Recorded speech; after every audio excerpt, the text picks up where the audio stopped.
Dean is a diversity and inclusion strategist who has spent more than a decade focused on talent management and creating frameworks of equity for organizations. He is a professor of diversity in the workplace at George Brown College and is a director at Stracity, where he helps organizations design a strategic framework focused on diversity, inclusion, belonging, and equity. DIBE. So Dean, I'll let you take it on from here and just explain a bit of the alignments between Abacus and the work that we're doing today.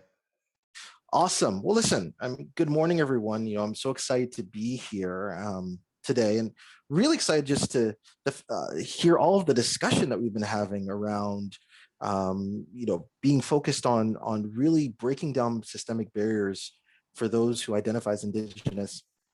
I truly want to thank Philip. Thank you, Christy. Thank you all for having me. These are conversations, over the last year and more we've been having at Advocates. And I'm really excited to be on the journey with the organization.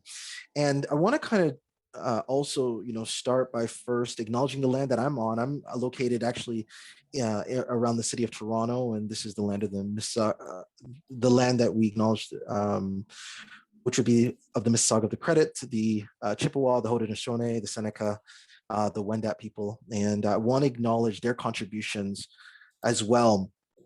It's really, really important. And even in the course that I teach at George Brown and the program that I lead around equity, diversity, inclusion, acknowledging the land that we're on in each class is extremely important. And I'm really, really proud of the contributions of Indigenous people to our course in particular.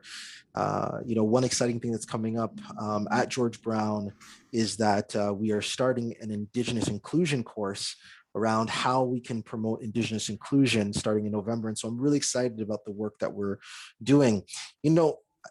We've heard so much discussion today, and I think everything I'm going to talk about really is just going to round out our conversation. I want to just make mention, though, before I start, that these conversations can be difficult. The things that you're going to see, the images that are going to be portrayed that I'm going to show you could stir up some more emotion. And I think it's really important to mention that, I want to say I identify as Black. And I recognize that I have various what I call intersectionalities or dimensions of diversity, and all of us have individual experiences. And I think it's really important for me to state that I am only going to really discuss, experiences that can affect us in general and even affect us personally. But at the same time, if I don't mention something that you feel is relevant, I just want you to know I understand that. And I really do my best not to make any assumptions of people's life or experiences. And I try not to do that. But if I say anything that may be considered an assumption, please forgive me. My goal is not to be offensive in any way. My desired outcome in this is education, really. I just want us to all learn and really want to support, behavioral change, right? And I do this all in the spirit of advocating for equity, diversity, and inclusion. So with that said, I kind of want to get really right into it. I mean, we've been hearing throughout this whole conversation around so many different injustices that have happened towards those who are Indigenous, and the discovery of remains of Indigenous persons who have been murdered is only one aspect, but there's so many that has been discussed, even by Mike in his last in his last portion.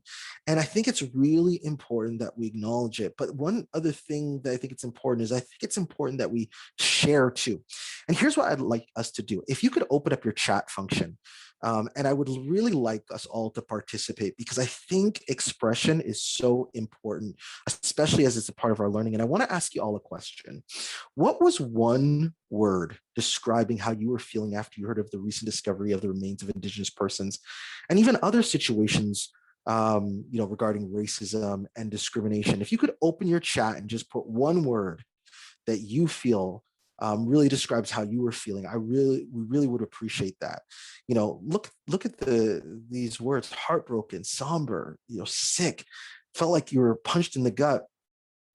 So interesting. As you're writing your words, I was speaking to the director of Indigenous policy at George Brown, and as we started to really talk, she really started to inform me of her experiences, working at the college for over 20 odd or so years, and the discrimination that she had even personally faced in so many different ways. And even some of them I might even mention throughout. But it's important that we share our feelings, because this is true. This is reality, that discrimination that does take place. And I think it's really important to share. So thank you, everybody, for sharing how you were feeling in response. We've been seeing messages, right? Particularly after these particular incidents that we've been seeing. But this message was to stand in solidarity, right, for those who are Indigenous, and it came from the Honorable Carolyn Bennett, who is the minister assigned to Indigenous persons in Canada federally. And my understanding of who she is that she's a great person, and she really does care. But it does not mean that because you care that things preclude your office or your workspace, because we all can care. But the reality is, it doesn't mean that discrimination does not take place. And it's really interesting, because there was an article that was written in the CBC by Jorge Berea, which talked about how staffers in her work environment felt like working in that office was a toxic workplace. And here was a quote: "Former staffers said Indigenous employees in Bennett's office were marginalized, that their views were regularly dismissed, and they were often cut out of important decisions on their file." And so when we think that our organizations might seem inclusive and nothing's going wrong and everything is good, the reality is it's not necessarily the experience of everyone that's working in our workplaces. And we need to really, truly acknowledge that. There was an actual study that was recently done back in February by Catalyst. And here's what the study said. It said over 52% of Indigenous people working in Canada said that they are on the defense when it comes to workplace discrimination. 1 out of 2, not 1 out of 20, not 1 out of 30, 1 out of 2 individuals feel that they are on guard with their experience with regards to bias. And I think it's important that we acknowledge that. So let's maybe define this a little bit more, especially for those that may not really understand how bias works. And I want to kind of give you some definitions to break it down a little bit more. So let's start with stereotypes. So stereotypes are generalization about a group, right, that we might have. And what we do is we classify everyone in that group as the same, and assign kind of identical characteristics to that whole group. And what ends up happening is, we can actually look at individuals or even that group and have what we call a positive or negative attitude. And that's what we call prejudice. It's when we prejudge people, right? And make generalizations about individuals or groups based upon, our attitudes, our feelings, our beliefs about that group, okay? And then what ends up happening is when we treat that group or that individual in an unjust way based upon their identity or who they are, and particularly, especially on grounds like race or age or sex, or there's so many different dimensions, that's what leads to discrimination. So the reality is anyone on this call, doesn't matter who you are, can face discrimination. So let me give you an example, right, of how this really plays out. So we said stereotyping is what a belief that we have about a group, an institution, or an individual. So think about this one. Indigenous people are always late for meetings. I remember speaking with a person who was Indigenous who was letting me know about a time when they were late for a meeting and a manager specifically said to them, "Are you on Indian time?" This is real, right? So that stereotype then makes people believe that all Indigenous people may be late for meetings. Okay, well, how does that turn into prejudice? Okay, Susan is an Indigenous person and may not be the best person to lead our team meetings. John always is on time and is reliable, right? So you have made a prejudgment based upon a stereotype that you believe about a group. But let's look at how now this leads to even further discrimination. Let's give John the leadership opportunity because I'm confident he will show up. And this is how we how we stereotype, make prejudgments, and discriminate groups based upon things that may not even be true at all. And what does that lead to? It leads to what we call systemic or institutional discrimination, right? It's a form of discrimination and racism that's practiced in social and political institutions. And we see it reflected, right? In wealth and income, criminal justice, in employment and housing, in so many different ways where we begin, where the dominant group in society begins to marginalize, right? Other groups in society. And this is how we see it actually played out in life, which helps us to understand that there are people in our society, and we have to be honest with ourselves, based upon colonization, there are people in our society that benefit and have greater advantages than others. Now, everyone in this call has a form of privilege. We've got to be honest with ourselves, but there are some in society that have greater advantage and greater benefits, and we see that played out in organizations. There's images, right, that we are accustomed to seeing now in our world. This is an image of a protest from Black Lives Matter in support of those who identify as Black and standing in solidarity for them. There's images like this around stopping Asian hate because of coronavirus and the attacks that have been against the Asian community. But these images are not really new. This is people standing in solidarity with those who are Indigenous, right, as well, right, and really proclaiming that Indigenous lives matter. But these aren't recent images. I believe Mike actually used the phrase that these things have been happening for over 500 years. Protests and standing up, right, against discrimination in every form has been happening for decades in our country and in our society. And so Philip's going to help me with a poll, and I really would like to ask you all a question and really just want you to express yourself through this poll. Have you experienced, or do you believe that discrimination based on identity occurs in the workplace or in organizations? Philip's going to put up that poll, and would love to have you all respond as quickly as possible. I think it's coming up soon. Both Christy and I are on the managing of the account, so I think she's going to be able to put it up. See if you guys see it. There we go. Awesome. So I know both questions are up there that I'm going to ask. You're going to have to answer both, but it's fine. Oh, sorry, I should have split that up. We can okay. redo the second one. Okay. No. Yeah, we'll redo the second one. But as long as you answer right now, that's fine. And Philip, when you're comfortable, you can show the results. Okay. So Philip, do you want me to end that then? Yes. Yeah. Okay. And then we'll do it again for the other one after. So yes, 96% definitely believe that it does. Awesome. Thank you so much for sharing that. Well, listen, thank you everybody for participating in that. Really, really appreciate your sentiment. As I said, I feel like your participation matters in this discussion, and your voice matters as well. And the realities is, I think we all just need to recognize that this is not something that's in the south of us or to the west of us or the north of us. It is right here, even in BC, if I could even be very, very specific. And so with that, so sorry, Dean, I don't mean to cut off your thought tangent there. So we have 96% or two people that said, no, not at all. How, like, obviously there's different experiences that we go through.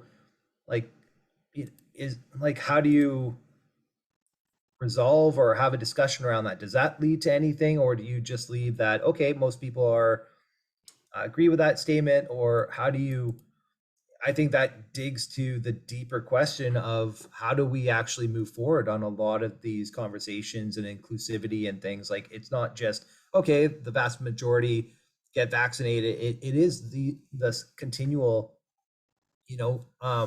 minority that, we can't move forward from a lot of things. I don't know if you do work on that aspect of it, or leave it at that, but. Yeah, well, here's my thoughts on that, Philip, and I really appreciate you asking. I think that's very thoughtful for you to do so. The reality is with polls is that sometimes people read polls in so many different ways. And so it's interesting that, the majority of people who read the poll felt like, yes, I've either experienced or I believe that discrimination happens. But it's possible that there's some people who may have answered not at all, who read this poll and maybe thought, have I personally experienced it? And maybe they're thinking, no, I haven't personally experienced it. So I'm going to write no, not at all. And it's not really happened to me.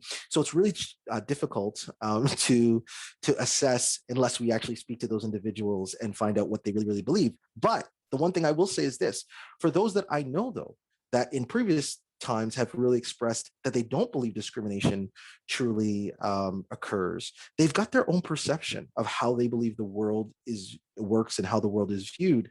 But the one thing that they're looking for is education to really understand what they don't know. And so for those that want that education, we invite them into the discussion just like we're having it today. And so I think we're in the right place, right? I think we're in the right place. And I'm so excited about that. And that's the one thing I think that I want to bring to the table. Does that help, Philip? Yeah, for sure. Yeah, amazing. So advocacy is on a mission, right? And I want to define like what we are really, really doing a little bit deeper. And we call these terms diversity, inclusion, belonging, and equity. And I want to kind of give everyone on the call a little bit of understanding of what this really means. When we think about diversity, we're looking at the unique characteristics that represent us all as individuals. And a lot of times when we think about diversity, we look at it more so as an us versus them conversation. And the them usually is the straight white male. And that's how we normally look at it. But the truth is, if we actually think about what we're really talking about, it doesn't matter who you are, everybody has what we call dimensions or elements of diversity, even the straight white male. So the reason I bring that to our attention is because diversity is not about an us versus them. It's actually about all of us working together. And when we see people from all walks of life, right, coming into our association here at Advocates, what we want to see is people being able to bring their whole self. It's amazing to see someone like, someone like Bruce or someone like Mike who can really, really talk about their backgrounds, their heritage, and not feel ashamed, but at the same time still mention that sometimes there's a fear to talk about who they are in case someone might think something different. But this is what we're trying to break down. We want to see an inclusive organization where nobody feels any fear of repercussion. Everybody feels like they can bring their whole self and do their best work. That's what we want to do. And we want to see people feel supported so that they can support their clients from different communities. And that's the place where people feel what we call a sense of belonging. And that's where people feel safe. That's where people feel supported. It's interesting. Boston Consulting Group did a research study, and what they discovered is that people in an organization that feel a sense of belonging, they're 167% more likely to promote that organization. So if we want to really see more advisors come into this association, if we want to see more people decide to become financial advisors in general, if we really want to reach out to different communities, everyone here needs to feel belonging, because in that place, that's where you're going to promote the association. And then finally, this conversation that we've been having today is, how do we create greater equity, fairness for everyone in the association, irrespective of who you are and irrespective of how you identify? And that is what we want to see happen here at Advocates. I say that because, I like to talk about intersectionality, and I think it's a really important discussion and to this conversation. And I feel like when all of us understand that we have different intersectionalities, it makes us more empathetic to this whole conversation. So when I look at myself from a sex perspective, biologically, I would identify as male. From a gender perspective, I identify as a man. From a religious perspective, I would consider myself a person of faith. From an age perspective, I consider myself, well, I'm middle-aged, but I consider myself, I hope I'm young, right? But from an ethnicity perspective, from a heritage perspective, what you see is just my skin color. But believe it or not, I'm born in Canada. My parents are of Caribbean descent, but my father is actually of Portuguese descent. And you would never know that my father is of Portuguese descent unless you actually had a conversation. That's where you get the word Delpeache. It's actually originally Delpeache, the fishers, I guess they were called. But that is the reality that most of us on this call, you don't know who we are unless you dig deeper. And all of us have different intersectionalities. And so why then is this conversation even important? Why does this matter? Because everyone needs to feel valued and everyone should be appreciated for who they are. And everyone should have the ability to bring their culture to this association and not feel like their culture doesn't matter. Who you are as an individual matters. It doesn't matter if you're white, black, yellow, red, green, or mixed up in between. All of us should feel like we belong here at Advocates, and it's so important. So let me kind of wind down really, really quick. There's so much more I could talk to you about, but I kind of want to just kind of wind it up with saying this. Like, what are we doing here at Advocates, right? What's the goal here? Well, number one, we're implementing a diversity, inclusion, belonging, and equity strategy. Like, we're actually really, really now further on the journey, and we're going to see so many amazing things happen here at Advocates. In the background, where people don't see, there are committees and teams being set up so that we can execute these strategies. We're doing education and training at all levels. We had a fantastic spring of education and training around diversity inclusion, and coming up in the fall, we're going to do some more training that's going to be absolutely amazing. We're looking at policies, we're reviewing procedures to ask, are they not just equal, but are they actually equitable? Does everyone have fair opportunity in the policies that we have? And through the strategy, we're going to ensure that systems are equitable, and we want to create, programs that support, all staff and all members here at Advocates. But I kind of want to wrap up and just say, like, what can we all do here, right, to be a part of the change? It's great that Advocates is doing something, but what can we all do? And Mike, alluded to a couple of these things, and this is really just going to be more so a reminder. Number one, let's all recognize that we've got personal bias. I have bias towards different groups that causes me to stereotype, be prejudiced, and discriminate. So if all of us can just literally just be honest with ourselves and say, listen, we all have personal bias, and we can understand what that is and how, and the roots of that, then it will help us to move forward and look at groups in different ways. What about active listening and empathy? I think it's so important to take the time to listen to people and their stories. Remember, I told you earlier about the director of Indigenous policy at George Brown and a conversation that we were having. I remember she came in to share with our class, and I remember she was talking about the fact that because she does not immediately appear Indigenous, it doesn't mean that she doesn't have an Indigenous heritage. And so she spoke about a situation where she was in her office, and all of a sudden someone walked in the office and saw her Aboriginal paraphernalia and pictures all across her wall. And guess what they said? The first thing they said wasn't, oh, those are beautiful pictures, I love your culture. The first thing that they said was, why do you have those pictures on the wall? You don't look Indigenous. You can't be from any Aboriginal group or community. That was the first thing this fellow employee said. And you know what? I would never have known that unless I took the time to actually listen. And recognizing that I have different elements of diversity and lived experience similar to everyone on this call, it made me feel empathetic to realize that, oh my gosh, how do we treat our fellow brothers and sisters like this? We've got to do better, and it comes from just listening. What about inclusive language and messaging? I talk about this example all the time, but a lot of times when we call group meetings, we'll say, hey, we're going to have a powwow tomorrow, or let's call that powwow for next week. But do you know that word powwow is actually sacred to many people who identify as Indigenous?